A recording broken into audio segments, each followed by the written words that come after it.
welcome to TSK Podcast. My name is Tanner.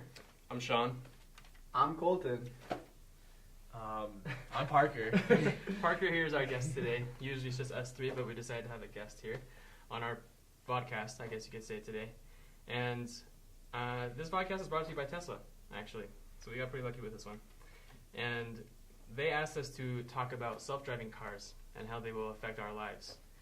And so we're just going to kind of go through that. And we actually wanted to start off the conversation with asking Parker what his opinions and thoughts are on self-driving cars. Okay, yeah. Thanks for having me today. Glad I could come and talk about this discussion with you guys. It's something that I'm very interested in and something that is very new to everybody. And so, of course, as you know, the reason you had me, I'm kind of the guy that's more, I speculate more on if self-driving cars, automated cars are worth it, safe, or if it's even a good idea. I'm kind of leaning more towards that right now. Just because it's so new and there's not a lot we know about it. There's not much research done on it. That's not to blame on anyone. It's just, it's so new that we can't have that much detail and that much research on something that can't even be tested really, because it's kind of so unsafe. It's something that kind of scares a lot of people, but intrigues a lot of people at the same time. And so, yeah, it's really interesting. I think for me, there's a lot of new technology coming out nowadays, and not a lot of ways to test it. That's for sure. And I can see your worry about self-driving cars. Do you actually think that it's more of a harm to society, or are you thinking that the technology is close enough to getting benefit out of it, or what are your thoughts on that? I have no doubt that the technology is and will get better and better and safer and safer. But that also is an issue just with how much technology will play a role in our lives. Because right now, a lot of the self-automated cars, you have like five groups. The first group kind of leaning more towards that the human has to take control. And then level 5 self-automated cars, those will be the ones that you could literally have an office in your car and not do anything while your car drives you everywhere else. We could sleep. You could sleep, yeah, exactly. You could take a nap. You could watch the game. You could take a shower if you're rich enough to have a shower in your car. Like, I don't know. Honestly, I just nap because if I was studying. But that also just leads it into an ethical thing too. Like, with how smart these cars get, they're gonna have to be making a lot of decisions that we normally can make, that humans prefer to make. It's how do we let these machines, these robots, make these decisions for us that are so much of an ethical issue for ourselves. You put into factor human error, and you try and say that we need to mimic exactly what humans would do in certain situations, but we would avoid those whole situations with the technology of everyone being on those self-driving cars. So if literally the whole world is in self-driving cars, you're never going to see somebody braking too early or too late to where it's going to cause an accident. Everything's going to be so much more organized, so you don't really need to mimic instant reactions that a human would end up having to make. Mm-hmm. Going along with that, when we have poor weather, things like that, there's those accidents that are just inevitable. But having these self-driving cars could really improve that possibility that we prevent those accidents. There's that flip side. I'm sure you're thinking about it right now, of those that maybe can't be prevented. What are your thoughts on that? That's a great question, because I, without a doubt, do not deny that if we all had self-driving cars, the streets would be a lot safer. We're in Utah. Drivers are just awful here, and man, those BYU students.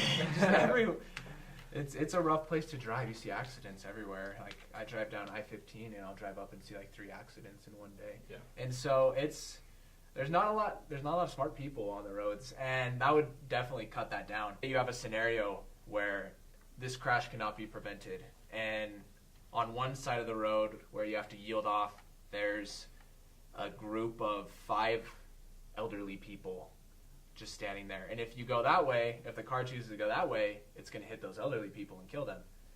Or on the other side, you have a group of 5 children. Boy Scouts. Boy Scouts, yeah. tearjerker. Yeah. And the car has to make the decision. It comes down to, well, what do we program it to make in that decision? It comes down to, I mean, most of us do choose the children because they have their lives ahead of them.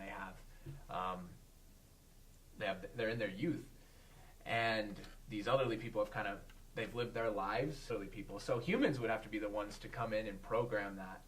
And it just comes down to, do we make those decisions? Do we let a robot take over and make that decision for us, and instead of a human deciding, I'm going to choose? It kind of be a predetermined thing. So, and going with that too, people could hack into these cars and cause a lot of terror and damage. People could host kidnappings. Just by hacking into your car and saying, okay, you're going to drive here now. I feel like that would put a lot of responsibility on the companies who are regulating these and just those involved with laws and things like that to really keep that secure, because you could see that having these things safe and in order is really crucial. So yearly worldwide, there's 1.25 million deaths that happen through automobile accidents. That's a ton. And professionals are estimating that 94% of these 1.25 million crashes and deaths will decrease because of self-driving cars. And so, yes, there might still be those situations where this happens, but almost 1 million lives will be saved potentially through introducing these cars, which is really incredible, because in these past years there have been so many zero fatalities, all these programs trying to reduce deaths that happen through car crashes, and I've looked at the numbers and it really hasn't changed the game very much. The death toll is still going up, and the only way I can see it going down is through self-driving cars, honestly. Back to kind of that hacking topic I brought up. We never really got an answer to it, and it's something that scares a lot of people, because that in itself could cause deaths. People could use that for acts of terrorism, for kidnappings, for things like that, and that could be disastrous for the roads, for the safety of the community. How do we prevent that if we're introducing self-driving cars? For me, it's all going to come down to those who we hire to protect our technology. We have tons of specialists that are working on preventing hackers. They call them the blue team, the defense system for everything with technology. And I think honestly it's just going to come down to the infrastructure of the system, technological wise, just being stronger than the hackers can hack. And there's going to be hackers that get through eventually. I mean, you see big companies like Google or Yahoo that get hacked in. And so it's not going to not happen, but we can do our best to train the people and hire the people necessary to prevent it as much as possible. And it all comes back to liability as well. If you think about it, companies like Google, companies like even just a hotel company, everyone's getting hacked these days. Hackers just get better. And we're not really doing a whole lot to go ahead and prevent that. We do something or try to do something after it happens. But I think they're just not worried about it. They don't need to spend that much money on it because they're not risking lives. They are giving out, let's say, some information that we don't want getting out, but honestly, how much do they care about that? But when you're putting our lives at risk, there's a whole other game. Liability goes through the roof, and that's going to be their number one priority. So I think just going back to it, look at Tesla now. They just came out with the first car that has its own updating system. You literally update your car just like you get a new software update on your phone. It updates.